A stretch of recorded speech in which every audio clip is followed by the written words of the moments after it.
A lot of good mornings. Appreciate everybody here.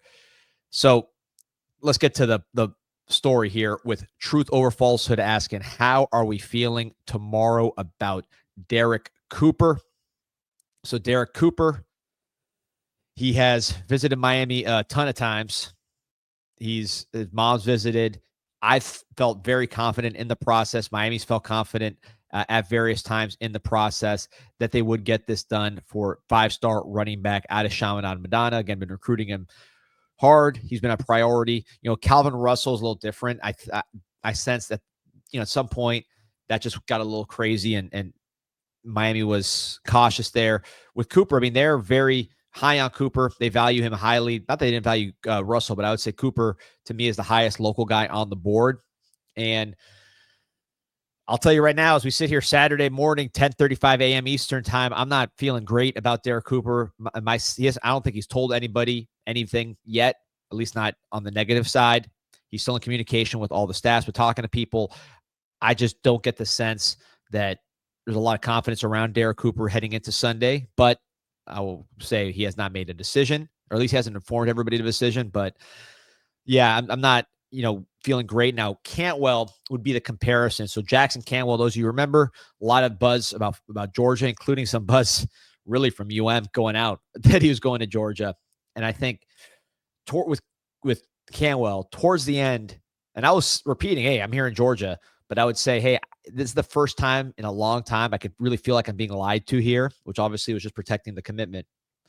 But I said that, if you guys remember, the day of the Cantwell commitment and on CanesInSight.com, basically saying, look, I think this one feels like I'm being lied to a little bit. And Cantwell obviously going to the University of Miami. With Cooper, I don't sense that same kind of confidence.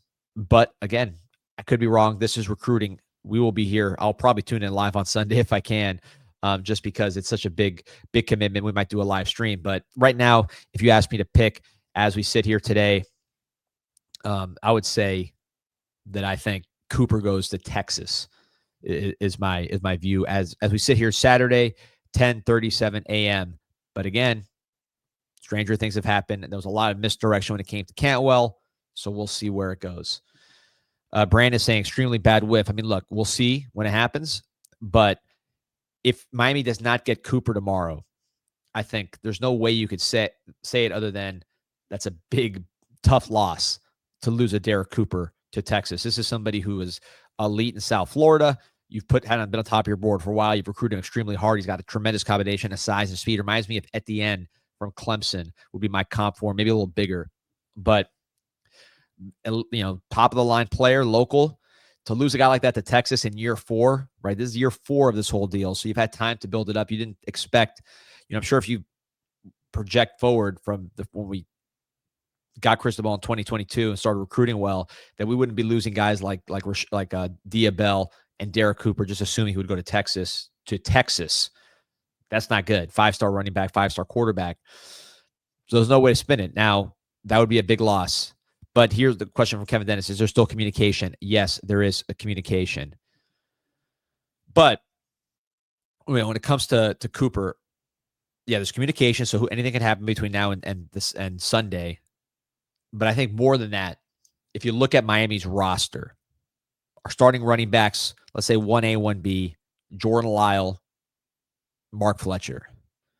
Jordan Lyle, until deep into the fall, was committed to Ohio State. Mark Fletcher, deep into the fall, committed to Ohio State. Both highly rated local South Florida backs, and you ultimately made the flip. So I'm not saying that's what's going to happen here, and I'm not saying you want what you want if you're a Miami fan is Derrek Cooper to put on a Miami hat tomorrow, Sunday, right? If he doesn't, that's a loss. Now the real loss is Derrek Cooper wearing a different uniform and taking handoffs, and that would be a tremendous loss that you really can't have. So we'll see where it goes. I do think communication is ongoing. This is not a situation where if Derrek Cooper goes to, let's say, Texas, he's contractually bound and he can't go anywhere. That's not a thing, at least based on my understanding of the situation. So it's more about just got to get it done. Try to get it done Sunday, obviously. And if you can't do that, you better get that flip like you did for Mark Fletcher or Lyle. Because if you don't, this is going to be a tremendous loss. There's no way to spin it. This is year 4. You can't be losing the best running back and the best quarterback. I mean, not just in the state or the city, but I mean, potentially, the South, right? I mean, these are elite players, so you can't be losing these guys. Appreciate you, Canes 305. Yeah, like and subscribe to the show. Got a nice Sunday morning crowd here. A lot of people jumping on. Truth over falsehood. Hood saying he hasn't even know Vita, Texas. It's true. He did visit unofficially, though. Kevin Dennis saying, what are his main concerns? I mean, again, I can't speak for him. And he hasn't made his decision yet. He hasn't told people what his decision is going to be if he's made it. If he's probably, I would say if he's probably made it, but he hasn't informed all the teams of what he's doing. Let's put it that way. So with Cooper, I mean, I'm sure he's valuing, wins. I'm sure he's valuing history of production of first round picks at his position, things like that. Things that, we as Miami should be. I mean, think of where we were 20 years ago. We should be the number one team in terms of wins. We should be the number one team in terms of running back production. So we got to get back to being able to sell that. I'm not sure we're there yet. And year 4, you don't want to be losing these kind of battles. So we will have to see how it plays out. But certainly tomorrow, if he doesn't commit to Miami, that's a bad situation. That's not good. And then the real bad situation, is if he's out there wearing a Texas uniform, scoring touchdowns in the college football playoff. That's the really bad situation. Truth or false, it says X from Canesville says he's sticking with Cooper to Miami. Look, these guys know Cooper. They talk to him a lot. So I hope they're right. Again, anything can happen. This is Saturday. Sunday's the day. He has not told anybody he's not coming. So let's see where it goes. But if you're asking my prediction right now, my prediction is I think Texas on Sunday, but then Lauren chimes in. He'll be a Cane when it's all said and done. I think that's very possible. And I just use the example of our 2 top backs, which is Jordan Lyle, Mark Fletcher, same thing. Even a Marty Brown, different process, a portal process, much more condensed. But I mean, Marty Brown was going to Nebraska. He was going to Cal. The crystal balls were flying all different directions, ultimately winds up in Miami. So really all the running backs in Miami kind of had a route to get there, right? At least the top 3 guys. So something to keep an eye on. Questions about if we miss out on Cooper, where to go running back to Jay Lamar. I think probably still recruit Cooper would be my guess, because he's that kind of player, and you have a track record of having done this before. I mean, let me just pull up, because I'm curious now as I stop sharing. Let me pull up, when did Mark Fletcher flip to Miami? So Mark Fletcher, again, very similarly situated to Cooper. Maybe not as highly rated. He was like the number 100 player nationally, and Cooper's the 30th ranked player nationally, but very highly ranked local backs, big schools after him. So he was committed to Ohio State, and then he decommitted. When did a Mark Fletcher decommit? He decommitted November 16th, and then he flipped in December. So that's 4 months away from now. Jordan Lyle, same situation, committed to Ohio State. Let me just pull up his timeline. Decommits December 18th, 2023. Signs December 20th, 2023. So 2 days before signing day for your starting back. So again, I am not saying that this is what's going to happen. Lance Torres said it's a great point. We thought the same thing about DJ Pickett last year. Ended up going to LSU. Absolutely right. I would have sworn if we won 10 games, DJ Pickett would be a Cane. He's not. So, and he's doing great for LSU. So for me to say I know this is how it's going to play out would be a lie. I'm just saying that this is the way it's played out in the past. And if you don't get him on Sunday, which I don't know that for a fact, I'm not picking us to get him on Sunday. We'll find out. Backing up saying it's harder now than before. I mean, again, contractually, my understanding is this is not a situation where the contract's going to tie him to whatever school he commits to. That's my understanding of the situation. In terms of flips, I mean, you flipped Hayden Lowe last year. He was the highest rated player in your class, 5-star type player. So that was a pretty big flip from a major program, which is for a 5-star player. He ended up basically ranked where Cooper is now.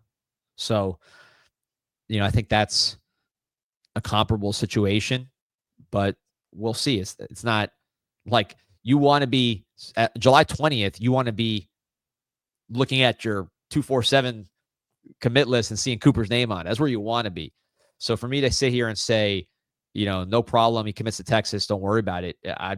I'm not going to be very happy tomorrow if he puts on that Texas hat or Georgia or whatever it is, Ohio State, Florida State. I think we can kind of disregard. But at the same time, that's not the final nail in the coffin. And you could say that's just kind of hope trafficking or whatever it is. But we saw the same situation play out multiple times. So I don't think that's out of line, particularly running back, just kind of a weird position. Running back they'll turn on the TV and see another running back that they think they're better than, running for a lot of yards behind a good offensive line, and say, hey, I want to play there, and they flip. I think it's just like, or they might say, hey, a guy that I thought was going to stay and block me is going pro, right? These guys, things change over the course of a year. It's hard to predict what's in their heads right now when they commit in the summer, but I think they'll be watching, man, and we'll see what happens. And Nick West says that I only care about Cooper being in the class on National Signing Day. I agree, but look, I'm not going to pretend this was not be a loss, or that we shouldn't be upset or sad if he puts a Texas hat on Saturday or on Sunday. This is year 4. We should be getting these guys pretty clean. So we'll see where that goes. But that's not an ideal situation. I want to shout out a few folks here. First of all, I want to shout out my guy, Kevin Trujillo, Raul Fahed. Appreciate you guys listening to the show, supporting what we do here on CanesInSight. So I wanted to shout you guys out, shout out the whole crew at Duffy's Tavern, man. It was awesome being there, recording. Shout out to all those guys. Junior, Jose was all over the TV. You know what I mean? So it was an unbelievable experience out there. So I really appreciate what those guys are doing. So what we got here? Question about Texas. Did Texas offer more money or the starting job? I mean, I think Texas is offering him a chance to be the next Bijan Robinson. I think that's kind of where they're looking at, right? So, we'll see. We'll see where the whole thing goes. I'll just kind of scroll through some more questions here. Texas breaking the bank. Texas is paying, but I mean, it's not like we're not paying, right? I mean, we pay too. This is Miami. Everybody, it's funny because like people don't think we pay, like in our fan base, and you talk about us nationally, and everybody's just kind of saying, well, excuse me, well, you guys are just buying everybody. So it's got to be kind of one or the other. But I think with Miami, if they lose, they lost because they lost. They won a heavyweight battle for a local kid and someone beat them. They're not good. That's happened too much over the past 25 years. We all know that. So wouldn't be a good day on Sunday, but we got to get it done, man, one way or the other.